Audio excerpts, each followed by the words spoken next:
모두 가족 여러분, 오늘은 수요일입니다.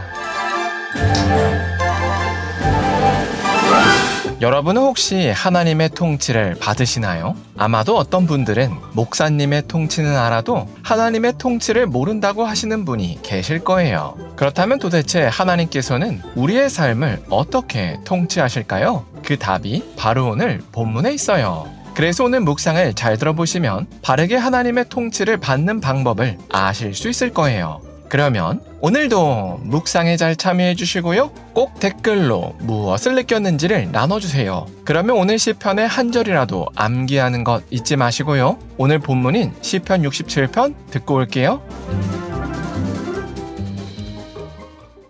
67편 시 곧 노래 인도자를 따라 현악에 맞춘 것.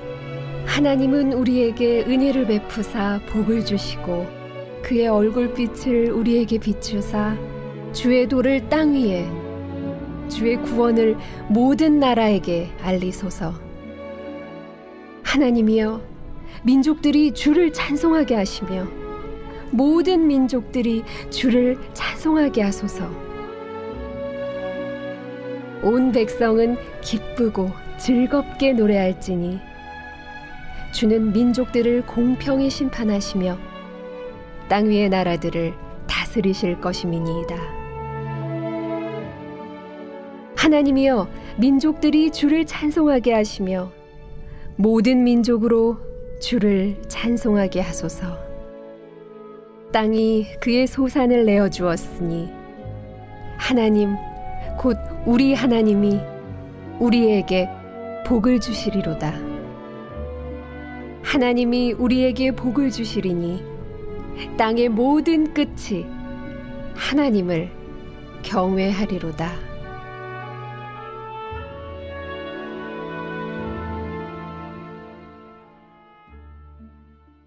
시인은 1절에서 하나님께 복과 은혜를 간구했습니다. 그리고 이런 복과 은혜가 이스라엘 민족에게 임해서 온 열방이 하나님의 말씀을 듣고 모든 나라가 하나님의 구원을 경험할 수 있게 해달라고 기도했습니다. 그래서 시인은 모든 나라가 공평하게 하나님의 통치를 받아서 기쁨으로 주를 찬양하며 즐겁게 노래하기를 소망했습니다. 이어서 시인은 자신의 간구를 하나님께서 들어주실 것이라고 확신했습니다. 왜냐하면 하나님께서 땅의 소산을 주시는 것으로 이미 그 증거를 주셨다고 봤기 때문이었습니다. 그래서 시인은 결국 모든 민족이 하나님의 공의로운 통치를 깨닫고 하나님을 경외하게 될 것이라고 소망했습니다. 그리고 시인의 이런 소망은 결국 예수 그리스도께서 오시는 것으로 완전히 성취됐습니다. 그래서 과거에는 이스라엘 민족만 누렸던 하나님의 통치를 받는 복을 이제는 예수 그리스도로 말미암아 전 세계 모든 사람이 누릴 수 있게 됐습니다.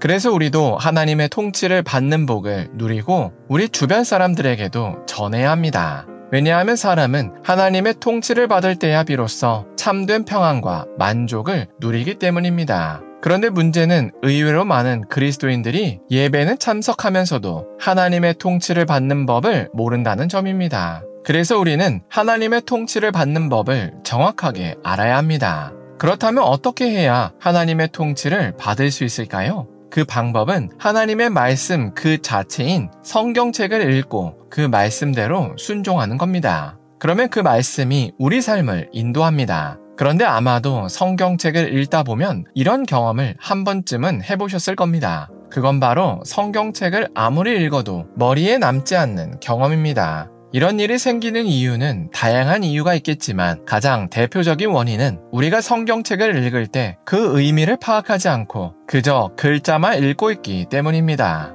그러면 성경책을 백독을 해도 큰 유익을 누리지 못합니다. 그래서 우리는 성경책을 바르게 읽어야 합니다. 그리고 성경책을 바르게 읽으려면 마치 광부가 광산에서 보석을 캐내듯이 성경책을 읽으면서 이런저런 질문을 던져야 합니다. 예를 들어서 하나님께서 아브라함에게 독생자 이삭을 바치라고 하신 말씀을 읽을 때는 왜 하나님께서 아브라함에게 이삭을 바치라고 하셨을까라거나 아브라함은 이때 어떤 마음으로 순종했을까와 같은 질문을 스스로 던져봐야 합니다.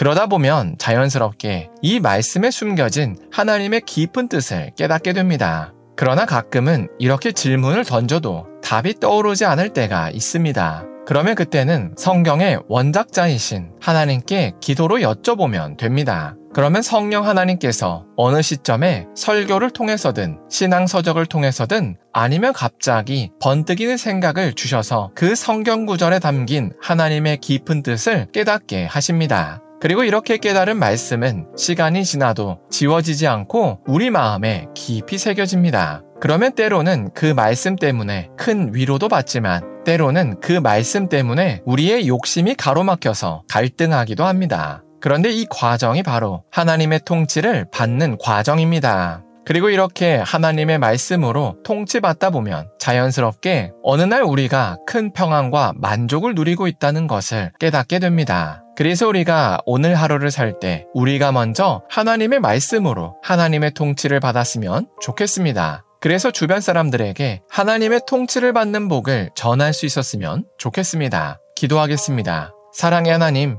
시편 67편을 통해서 하나님의 통치를 받는 복이 무엇인지를 나눴습니다. 그래서 우리가 먼저 하나님의 말씀으로 하나님의 통치를 받을 수 있게 하여 주시옵소서. 그래서 우리 주변 사람들에게 하나님의 통치를 받는 복을 전할 수 있게 하여 주시옵소서. 예수님의 이름으로 기도합니다. 아멘.